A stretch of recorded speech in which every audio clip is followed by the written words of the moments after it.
Bo'lmasam baholashni boshladik. Haftalik tahlil va biroz suhbatlashib, savol-javob qilamiz inshaalloh. Umumiy haftalik holatimiz qanday? Ya'ni o'tganda oylik tahlil qildik 4 kun oldin. Hali o'zgarish yo'q. O'sha paytda aytgandik, agar kimnidir esida bo'lsa, kimdir live ko'rgan bo'lsa, bizda Bitcoin'imizda ya'ni ikki tarafda low'ni olib qo'yganmiz. Ya'ni high'ni ham, low'ni ham olganmiz va ikki tarafda bizda risk qolgan. Ya'ni bu risk parchasi. Agar noyabr oyi ochilib, sizda mabodo bu riskni birinchi pastini oladigan bo'lsa, 0.5 yoki bo'lmasam 70%, 80% yoki 100%ni olishligi, bu degani keyingi harakatimiz yuqoriga degan ma'noni berdik. Ya'ni shunaqa bo'lish ehtimoli bor. Agar bu ochilib birdaniga yuqoriga yurib, yuqoridan sekin pastga harakat qiladigan bo'lsa, dedik, biz tezroq pastlarni ko'rishimiz mumkin dedik. Bu noyabr oyi ochildi va bizda hozirchalikka o'tgan oy oktabr oyida riskni 50%ni to'ldirdik. Ya'ni bu yerda support zona degan ma'noni beradi. Mana bu holatda ahamiyat bersak, riskni 50% to'ldi. Va endi haftalikka o'tadigan bo'lsak, haftalikda ham ahamiyat bersak, demak o'zidan 2 hafta oldinda likvidlarni oldi. Ya'ni bu yerda umumiy holatda previous high, previous low, ya'ni previous weekly low olindi va bizda TDP patterndan shakllangan umumiy holatda kichkina time frame olsak qilinadi, ya'ni 1-2-3 marta o'zini likvidni olishiga.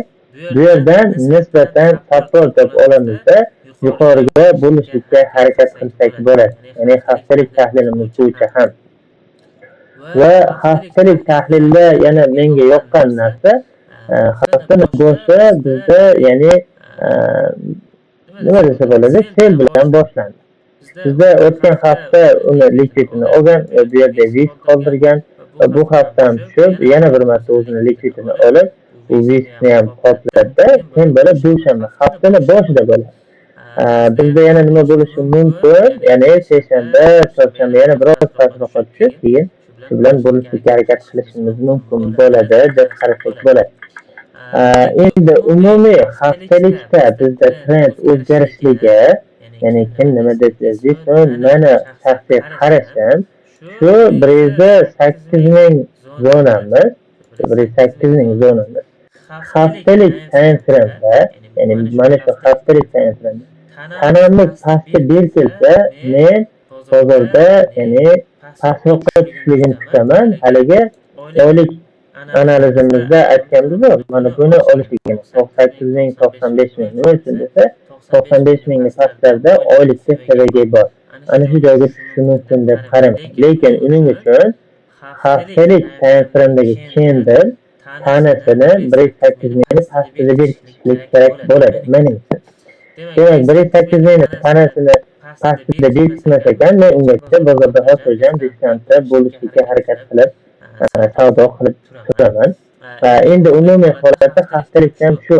Ya'ni bu yerda ham likvid bor, bularda ham olgani tushishimiz mumkin, lekin bularda oladigan bo'lsak, mana pastdagina ham olish ehtimolimiz yuqori bo'ladi. Ya'ni buni sabablarini oylik tahlilimizda tushuntirganman. Oylik time frame'da pastda nima bor bizda? Oylik seviyamiz bor. Biz hozir oylikda qimmat zonadamiz, premium zonadamiz, diskant zonaga tushishlik ehtimolimiz bor deb turib, qonni bozorda holatini ko'rib chiqamiz. Endi haftalikda umumiy shu oylikdagi seviyaga tushishligiga birinchi signal haftalik candle 108,000 pastida berkitishlik kerak bo'ladi. Endi haftalik boshlandi, yangi hafta va bu haftamiz tushib, yana bizga yaxshigina tushib, mana bu likvidlarni oldik. Endi biroz reaksiya beryapti. Lekin men potensial kutaman, bugungi kunligimiz berkilishida qaysi holatda berkiladi? Agar bugungi kunligimiz bizda mana shu 108,000 yuqoriga chiqib olmas ekan, ya'ni 108,300, 108,400 dollarda yuqorisiga chiqib olmas ekan, men kutishim mumkin bo'ladi mana bu likvidni ham olishligini. Ya'ni 103,000 yoki bo'lmasam 102,000 dollardagi likvidlarda olishi mumkin deb qarayman va albatta bugun holatga qarab turib ishlash bo'ladi. Ya'ni nima uchun desa, bu yerda umumiy holatda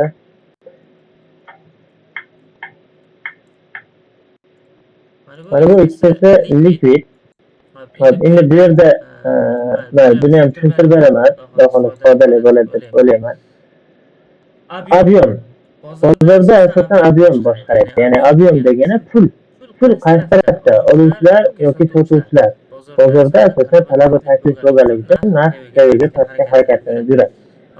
Demak, biz mana bu joydan keladigan bo'lsak, yuqorida likvid oldik va sotuvchilarda kuch ko'payib ketdi.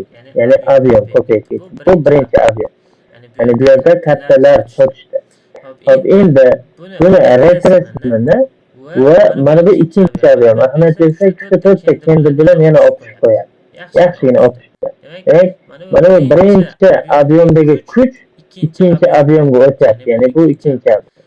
Undan yana maydalab olib chiqdikda likvidini olib turib, bizda nima bo'ladi? Uchinchi ob'yom kirib keladi.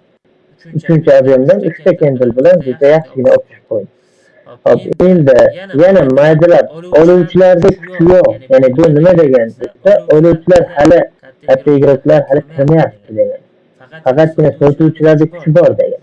Shuning uchun bu yerdan agar bugun kunligimiz 1.8 dan pastga berkilsa, demak bu yerdan 4-chi ob'yomni tutishim mumkin bo'ladi. Qayergacha? Mana bu likvidlarga. Mana bu likvidlarda olgandan keyin reaksiya bersa, keyin yana bu yerdan bo'lishga qiziqsak bo'ladi deb qarayman. Ungacha esa umumiy holatda biz ya'ni fikrga ishlamaymiz. Agar 1.8 dan pastga berkilsa, ertaga mana bu holatda bo'lish ehtimoli yuqori bo'ladi. Ya'ni qo'ylarimiz, bozorimiz yana tushlik ehtimoli yuqori bo'ladi. Endi qisqa muddatda bu yerda ham ahamiyat bersak, ya'ni yaxshigina ichki likvidlarda olganmiz. Mana bu likvidlarda olib, hozir agar 1 soat 52 minut vaqt bor, ya'ni 4 soatlik candleimiz, mana shuni taglashini qilib berib yuborsa, ya'ni buni yutib yuborsa, demak bizda order blok shakllanadi. Bu order blokdan biz risk qilib ko'rsak bo'ladi. Nima uchun desa, biz distansda bo'lganligimiz uchun stopda minimal net bo'lganligi uchun, ya'ni 2%. Ya'ni Bitcoinda 2% stopga tekrar qayer bo'ladi shunda desa, demak bir 2% dan boshlab bu yoqqa chiqib ketaveradi. Ya'ni 3%, 4%, 5%, 6%ga qarab chiqib ketaveradi. Albatta kuchiga qarab, bozor holatiga qarab foydalarimizni yetib ketsak bo'ladi. Faqatgina bizda hali 1 soat 50 minut vaqt bor. Ya'ni bu orada bizda nima bo'ladi bilmaymiz.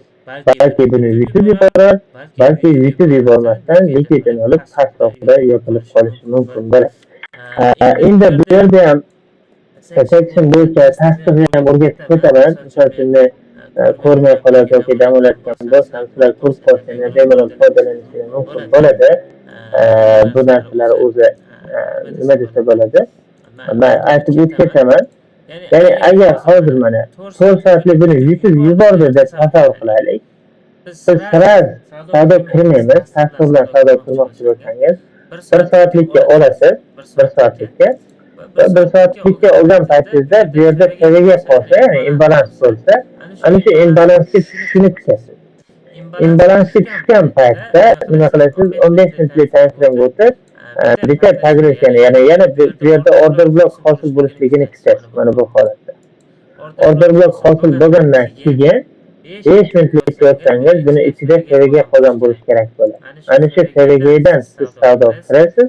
Shu bilan yuqori stop shunda sizga minimal bo'ladi. Bu agressiv stop, bexavotir stop bu yerda bo'ladi va tekroringizni yuqoriga olib chiqib ketsangiz bo'ladi. Alloh alam. Mana shu holatda savdo qilishlikni maslahat beraman. Chunki umumiy kapitalda bozorimiz holati juda yaxshi emas. Bugungi kunligimiz berkilishligini kutaman va umumiy men o'zim kutayotgan narsalar, ya'ni deylik bu hafta, balki keyingi hafta, umumiy holatda bu hafta balki bizda shu range qilib yuradi. Ya'ni bozor neytral holatda yuradi. Yoki keyingi hafta, deylik bu hafta desak ham bugun dushanba, seshanba, chorshanba yoki payshanba kunlarigacha nasib mana shu likvidlarni olsak 102 mingga, bu yerda bizga 4 soatlikda xuddi boyagina order blok shakllantirib bersa, ya'ni kalkulyatsiya yutishlar bo'lib order blok shakllansa, ana shu order blokdan biz savdoga kirib, keyin bir yuqorilarda ko'rishimiz mumkin bo'ladi. Shunda ham hozirchalikda bizda eng kuchli qarshilik ko'ramiz. Bu $112,000. Agar bu pastga tushadigan bo'lsa, bu yerda yana qanaqadir qarshilik bo'lsa, albatta pastroqqa tushadi.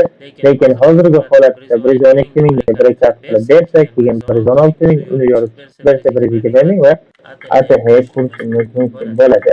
Lekin men potensiyadan kutayotganim shu pastdagi likvidlarni olishlik ehtimoli 70%. Olmasdan chiqib qolishlik ehtimoli 30%. Shuning uchun agar olmasdan chiqib qolsachi degan qo'rquv bo'layotgan bo'lsa, maslahat beraman X-Tushlikni. Agar shu yerda o'rta blok shakllansa va ichida qolsa bir paytda shu seviyadan yana biz savdoga kirib ketishimiz mumkin bo'ladi. Birinchi stop-losslarimiz shunda $110,000 bo'lib beradi. Allohu a'lam. Umumiy holatda haftalikdagi bozorlarda ko'rishlik